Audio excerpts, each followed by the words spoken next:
Hello everyone, आप सभी का स्वागत है विजडम नर्सिंग क्लासेज की इस ऑनलाइन प्लेटफॉर्म के ऊपर। मैं नितिन शर्मा आप सभी का स्वागत और अभिनंदन करता हूं।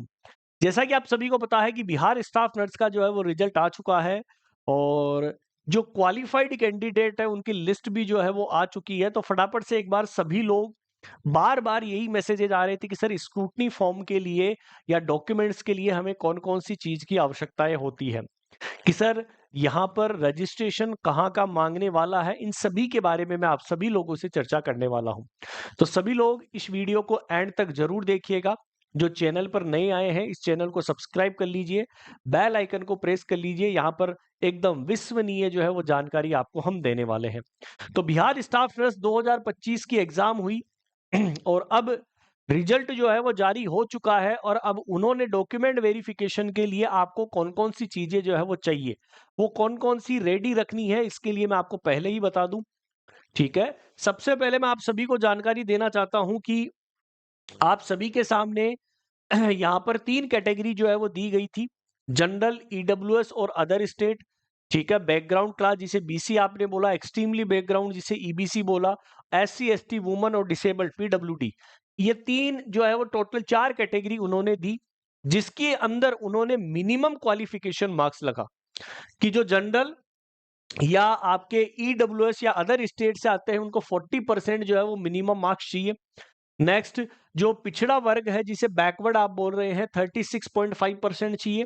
ईबीसी 34% और एससी एसटी और महिला के लिए 32% मार्क जो है वो मिनिमम क्वालिफिकेशन उन्होंने मांगा था उस टाइम, है ना? ये 4 चीजें आपको पता है।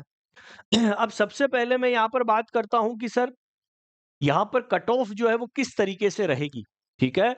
तो यहाँ पर अनुमानित जो है वो हमने फाइनल मेरिट लिस्ट जो है वो हमारे स्टूडेंट से हमने हमारे जो है वो करीबन अभी 80 से ज़्यादा जो है वो सिलेक्शन हुए हैं। जल्दी आपको जो है वो देखने को मिल भी रहा होगा, ठीक है? जहाँ पर आपको देखने को मिल रहा है कि जो धीरे-धीरे शेड्यूल हो रहे हैं, जिनकी फ़ोटोज़ आप देख रहे हैं वो क्वालिफ़ाइड हो चुके हैं। अब मैं यहाँ पर बात करता हूँ जनरल और ईडब्ल्यूएस या अदर स्टेट से है तो आपको कितनी परसेंटेज जो है वो चाहिए।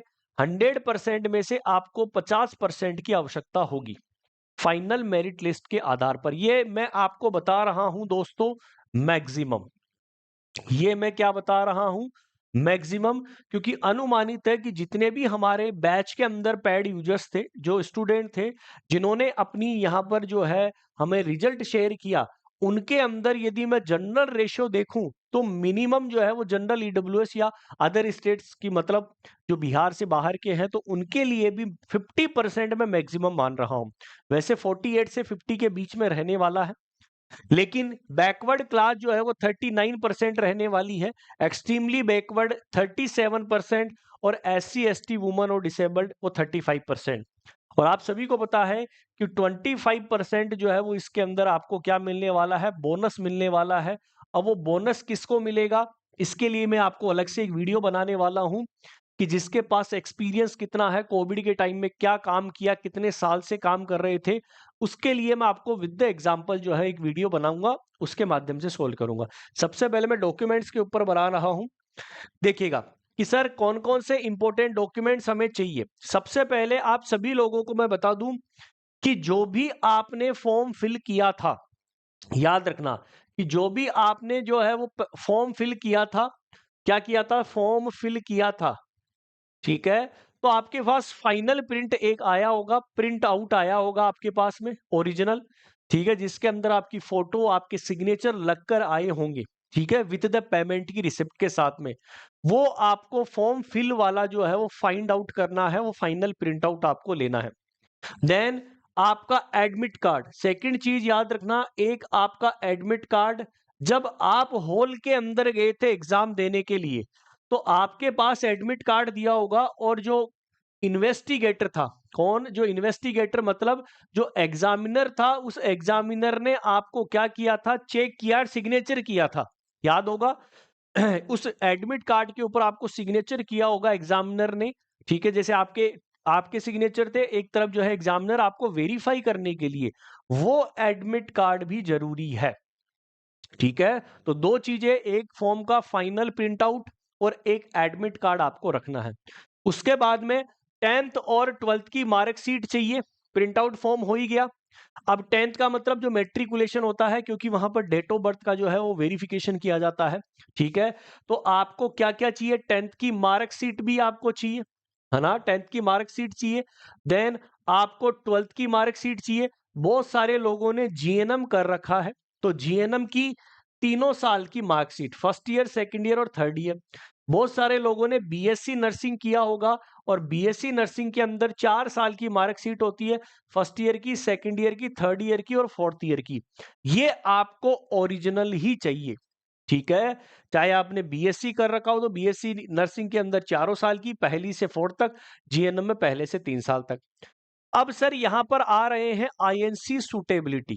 देखो, जो अदर स्टेट वाले थे जिन्होंने फॉर्म फिल किया था, तो उस टाइम उन्होंने बोला कि बीएनआरसी हमारे पास नहीं है, लेकिन उन्होंने एक चीज बोली थी कि आईएनसी सूटेबिलिटी जो है वो आपके पास होनी चाहिए, यानी कि आपकी जो कॉलेज है वो इंडियन नर्सिंग काउंसिलिंग उसको अडॉप्ट कर रखी है या नहीं कर रखी। ठीक है, इसका मैं आपको एक डायग्राम दिखा देता हूं। ये देखिएगा, एक स्क्रूटनी फॉर्म आपको नजर आ रहा होगा। ठीक है, इस स्क्रूटनी फॉर्म के अंदर आप देख सकते हैं, यहाँ पर यदि आपको विजिबल नहीं हो रहा है तो ये स्क्रूटनी फॉर्म जो है मैं थोड़ा सा आपको जो है वो शेयर करके एक बार मैं और बता देना चाहता हूं कि सर किस तरीके से जो है ये स्क्रूटनी फॉर्म रहने वाला है। एक सेकंड रुकिएगा कि स्क्रूटनी फॉर्म कैसा होता है, चलेगा। तो आप सभी लोगों को मैं बता देना चाहता हूं कि यहाँ पर स्क्रूटनी फॉर्म जो है वो कैसा होगा। आप सभी लोग जो है वो देखे भी होंगे, नहीं देखे हैं तो मैं आपको एक बार डायग्राम के माध्यम से जो है वो स्क्रूटनी फॉर्म बता देता हूं कि ऐसा जो है वो स्क्रूटनी फॉर्म आपके पास आएगा। ये आईएनसी से सूटेबिलिटी है। किससे है दोस्तों? ये आईएनसी से सूटेबिलिटी है, तो ये मैं ऐड कर देता हूं आपके लिए कि ये आईएनसी से सूटेबिलिटी है। कि भारतीय जो उपचर्या परिषद है, जिसके अंदर यहाँ पर लिखा हुआ है कि यहाँ पर ईमेल आपने भेजी थी और यहाँ पर बोला गया था कि एप्लीकेशन रिगार्डिंग, ये कॉलेज का नाम है वहां पर कि रिको इंडस्ट्रियल एरिया, ठीक है, सेकंड फेज के अंदर जयपुर के अंदर है, और बीएससी नर्सिंग का कोर्स इन्होंने कर रखा था आईएनसी एक्ट के अकॉर्डिंग। और यहाँ पर जो रजिस्ट्रार है, Bihar nurses registration counselling rule number 330 ए विकास के लिए मेल कर दिया गया है कि ये मेरी कॉलेज जो है वो आईएनसी सूटेबिलिटी है। ठीक है, या आप ऑनलाइन भी जो है वो क्या कर सकते हैं, जनरेट कर सकते हैं कि आपकी कॉलेज आईएनसी सूटेबिलिटी रजिस्ट्रेशन है। तो यहाँ पर सिग्नेचर होगा, वेरीफाइड होगा, वो जो है वेरीफाई करेंगे। तो इसका मतलब यहाँ पर आईएनसी सूटेबिलिटी भी ही आपको लेकर जाना है। डिग्री और प्रोविजनल सर्टिफिकेट मैंने आपको बता दिया, ये तो मार्कशीट है। आपका डिग्री, यदि आपने क्या किया है सर, बीएससी नर्सिंग करी है तो आपको डिग्री चाहिएगी, और डिप्लोमा जिसने जीएनएम कर रखी है तो उसके सारे डिप्लोमा भी चाहिए। ठीक है, कोर्स कंप्लीशन सर्टिफिकेट वो आ गया। अब बहुत सारे लोग ऐसे थे जो अलग अलग कास्ट थे। एससी एसटी के लिए जो है वो क्या बनता है सर, अलग से जो है वो कास्ट सर्टिफिकेट बनता है। या आपने ईडब्ल्यूएस भरा होगा, ईडब्ल्यूएस मतलब इकोनॉमी वीकर सेक्शन, ये आपको उस टाइम के चाहिए जिस टाइम ने आपने फॉर्म फिल किया था, तो ईडब्ल्यूएस सर्टिफिकेट चाहिए। यदि आप बिहार के रहने वाले हैं, और बिहार वालों को क्या मिलेगा सर, अलग से आपको कोटा दिया जाएगा आपके इसके अंदर, रिजर्वेशन के अंदर। तो यहां पर डोमिसिल सर्टिफिकेट, मतलब डोमिसिल का मतलब क्या है, मूल निवास। क्या चाहिए? मूल निवास भी आपको जो है वो जरूरी है, यदि आप रिजर्वेशन क्लेम करना चाहते हैं तब तो। ठीक है, सबसे इंपॉर्टेंट चीज अब आता है सर, बिहार नर्सिंग काउंसिलिंग का रजिस्ट्रेशन। अब बार बार सर यही आता है कि सर बीएनआरसी का रजिस्ट्रेशन चाहिए कि नहीं चाहिए। देखो, मैं आपको हताश तो नहीं करूंगा और आपको जो है आशा भी नहीं दूंगा कि क्या बीएनआरसी का रजिस्ट्रेशन चाहिए या नहीं चाहिए। तो सबसे इंपॉर्टेंट चीज, क्योंकि यदि मैं उस रूल्स के अकॉर्डिंग यदि चलूं, तो जब उन्होंने पहली बार फॉर्म दिया था तो उन्होंने क्लियरली मेंशन किया था कि बीएनआरसी का रजिस्ट्रेशन अनिवार्य है। ठीक है, उन्होंने क्या बोला था कि बीएनआरसी का रजिस्ट्रेशन जो है वो कंपलसरी है। लेकिन कुछ दिन के बाद में कुछ केस लड़ा गया, फिर उसके बाद में गाइडलाइन चेंज करी गई कि आईएनसी सूटेबिलिटी जो है सर्टिफिकेट आप लगा दो। ठीक है, तो अब जब फाइनल डीवी होगा, जब डॉक्यूमेंट वेरिफिकेशन होगा, वो तभी क्लियरिफाई हो पाएगा कि क्या वो बीएनआरसी का रजिस्ट्रेशन जो है वो कर रहे हैं कि नहीं कर रहे हैं। बाकी मुझे 110% ये लगता है कि ये अनिवार्य होगा। ये मेरी गट्स फीलिंग है। है ना? मैं हवा के अंदर तीर भी नहीं चला रहा हूँ, लेकिन मैं आपको बता दूँ कि वहाँ पर कंपल्सरी ही होगा 110% अनिवार्य होगा बीएनआरसी का रजिस्ट्रेशन। अब आप जो है, जो नहीं होगा तो वो ज़रूर जो है वो मुझे गालियाँ देगा कि सर आपने ऐसा बोला। इसलिए मैं आपको पहले ही बता दूँ कि आप अपनी तरफ से रेडी करके रखिए।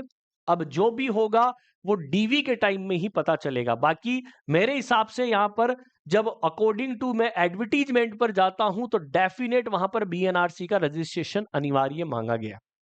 ठीक है, चलो नेक्स्ट। जे या आपने चेंज करवाया है तो आपके पास स्लिप होगी तो वो भी आप ले जा सकते हैं। फिर आधार कार्ड, पैन कार्ड, आईडी चाहिए, कैरेक्टर सर्टिफिकेट आपको चाहिए। आधार, पैन कार्ड, आईडी में से कोई सा भी चल जाएगा क्योंकि नाम के लिए आईडी प्रूफ जो है वो चाहिए। तो ये सारी चीज जो है वो आपको कैरी करनी होगी। अब इन सभी डॉक्यूमेंट्स के आपको जो है कम से कम 2 प्रिंट आउट साथ करवाने हैं। देखो याद रखना, 2 प्रिंट आउट क्या करवा लेनी है, फोटोकॉपी आपको पहले ही करवा लेनी है। इन सभी दोनों प्रिंट आउट की कॉपी को सेल्फ अटेस्टेड आप कर लीजिएगा, अपने सिग्नेचर करके सेल्फ अटेस्टेड कर लीजिएगा। और सारे डॉक्यूमेंट्स आपको ओरिजिनल भी लेकर जाने हैं। तो अभी आपके पास टाइम है तो सारे डॉक्यूमेंट्स को इकट्ठा कर लीजिए। जिसकी डिग्री नहीं आई है तो वो डिग्री ले आओ कॉलेज से, ठीक है। जिसका रजिस्ट्रेशन अभी तक चेंज नहीं हुआ है तो वहां पर आप ऑनलाइन भी जो है अप्लाई कर रखे थे, तो अब बन गया होगा, तो आप जो है वो सभी चीज रेडी रखें। ओके, तो मैंने आप सभी को बता दिया है।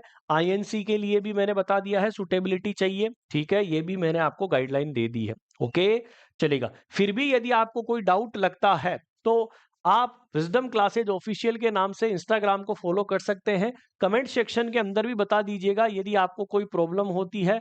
858 20 782, ये सभी आपको मैं नंबर दे रहा हूं।